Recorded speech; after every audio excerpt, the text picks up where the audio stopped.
তারিখ ক্লোজ হয়ে যাবে প্রাইমারি মেম্বারশিপ, অ্যাক্টিভ মেম্বারশিপ। উনি পার্টির মেম্বারশিপ নিয়েছেন। আপনাদের মিডিয়ার প্ল্যান্টেড। উনি কি করবেন উনার বক্তব্য। কিছু লোক আছে যারা মন্ত্রী হওয়ার যোগ্যতা ছিল না, মন্ত্রী হয়েছে, তারা মন্ত্রী পদে ক্ষমতায় থাকতে চায়। বাবুল সুপ্রিয় অনেক বড় বড় কথা গান বেঁধেছিলেন, কালীঘাটের চালা সব চোরেদের পাঠশালা। সে বাবুল সুপ্রিয় দুটো টার্ম মন্ত্রী হওয়ার পরে যখন ড্রপ হয়েছেন, তিনিও দল পরিবর্তন করেছেন। তাকে মন্ত্রী থাকতেই হবে।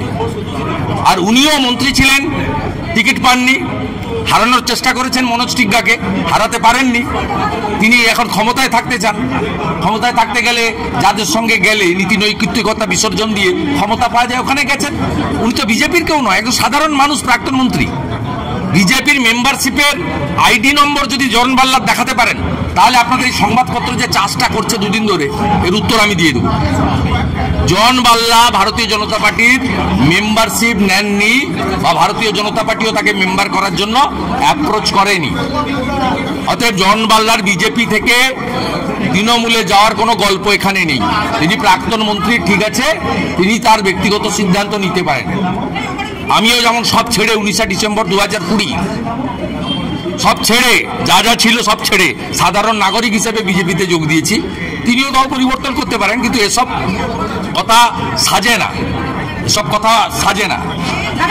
উনি টিকিট পাননি কেন উনি ভালো করে জানেন। আমি এসব কথা বলতে চাই না, আমি ওখানে গিয়ে বলবো। আমি টি গার্ডেনে ফেব্রুয়ারি মাসে যাব, আমি বাগানে গিয়ে বলে দিয়ে আসবো। আর ওনার সঙ্গে ডেরেক ব্রায়ানের মাধ্যমে কি রফা হয়েছে আর কেউ না জানুক, আমি জানি কি রফা হয়েছে। অতএব এগুলো বলে বেশি কিছু হবে না। খেতে দিচ্ছে না বলে ভিন রাজ্য থেকে বাগড়া নাকি এই রাজ্যে ঢুকছে, মুখ্যমন্ত্রী আলিপুরদুয়ার থেকে বলছে। মুখ্যমন্ত্রী সব কথা তো ধরে না, কাউন্টও করে না, হাসাহাসি হয়। ওগো চ্যানেল দেখলে যেমন হাসাহাসি হয়, মুখ্যমন্ত্রীর কথা শুনলেও হাসাহাসি হয়। মুখ্যমন্ত্রী এর আগে ডেঙ্গুর সময় এই গাইঘাটাতে এসে একটা সভাতে বলেছিলেন, বাংলাদেশ থেকে সব ডেঙ্গুর মশা ঢুকছে বলেছিলেন। জল যখনই বন্যা হয় বলে ঝাড়খণ্ডের জল, আমার জল নয়। মশা আসছে বাংলাদেশ থেকে, জল আসছে ঝাড়খণ্ড থেকে, বাঘ আসছে উড়িষ্যা থেকে। আরো 2200 কোটি টাকা আদার সোর্স থেকে ঋণ, 91,000 কোটি টাকা প্রায় ঋণ নিয়েছে রাজ্যের। 2011 সালে বামফ্রন্টের সময় ঋণ ছিল 1,98,000 কোটি টাকা, মাথা পিছু 20,000 টাকা। মমতা ব্যানার্জি 6 লক্ষ কোটি টাকা ঋণ করে দিয়েছেন। মাথা পিছু ঋণের পরিমাণ পশ্চিমবঙ্গের সব অধিবাসীদের 59,000 টাকা। 20,000 টাকা তিনি 3 গুণ বাড়িয়ে 59,000 টাকা করে দিয়েছেন মাথা পিছু ঋণ। তাই বিডিও ঘুরুন আর ডিএম ঘুরুন, তারা কিছু করতে পারবেন না। ভাতা দেওয়া ছাড়া, কিছু লোককে ভোট নেওয়া ছাড়া আর তোষণ। তিনি কোন সাহসে বলেন যে মালদা মুর্শিদাবাদে সংখ্যাগরিষ্ঠ মানে মুসলিমরা সংখ্যাগরিষ্ঠ, সেখানে সংখ্যালঘু মানে হিন্দুদের দেখভাল করার দায়িত্ব মুসলমানদের হাতে দিয়ে এসছেন তিনি। কোন মুখ্যমন্ত্রী? মুসলমানদের হাতে হিন্দুদের দেখভালের দায়িত্ব নিতে হবে কেন? কি করে বলেন যে এখানে মেজরিটি যারা আছেন তারা মাইনরিটিদেরকে দেখে নেবেন, রক্ষা করবেন? এটা কি ভাষাটা? কি রক্ষা করা মানে কি? বাংলাদেশে কি হয়েছে? রতন মজুমদারের সঙ্গে কি বলেছে? রতন মজুমদারকে বলা হয়েছে তুমি ধর্ম ছাড়ো নয় কর্ম ছাড়ো।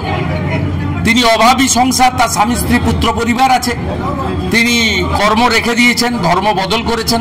তার নাম হয়েছে শেখ শফিউল্লাহ। মালদা মুর্শিদাবাদের লোককে কি তিনি ধর্ম পরিবর্তন করার জন্য বলছেন নাকি? আপনি আর্থিক সংকটের কথা বলছেন, কিন্তু ফেব্রুয়ারির মধ্যে শিলান্যাস হবে এবং 28-এর মধ্যে হচ্ছে মাস্টার প্ল্যান হবে, ঘাটার মাস্টার প্ল্যান কবে হবে? 2028-এর মধ্যে কমপ্লিট হবে। তার আগে কি ভোট? তার আগে কি ভোট আছে? 26-এর বিধানসভার ভোট আছে না? কিন্তু আপনি ব্যারাকপুরে রয়েছেন, ব্যারাকপুরের একাধিক বিজেপি নেতা আস্তে আস্তে তো তৃণমূলে যোগ করছে, এইটাকে কিভাবে দেখছেন?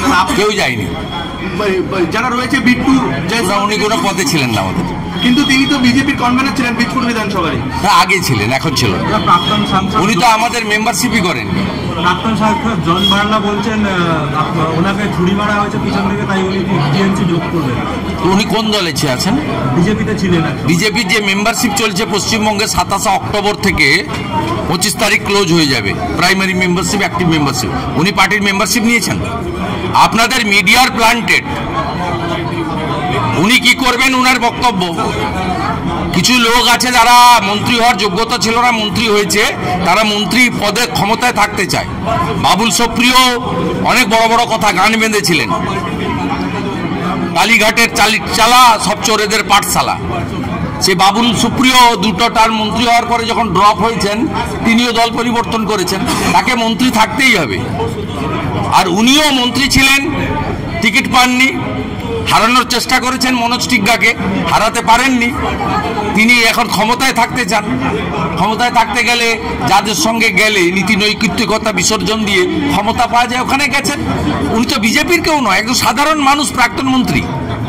বিজেপির মেম্বারশিপের আইডি নম্বর যদি জন বাল্লার দেখাতে পারেন, তাহলে আপনাদের এই সংবাদপত্র যে চাষটা করছে দুদিন ধরে, এর উত্তর আমি দিয়ে দেব।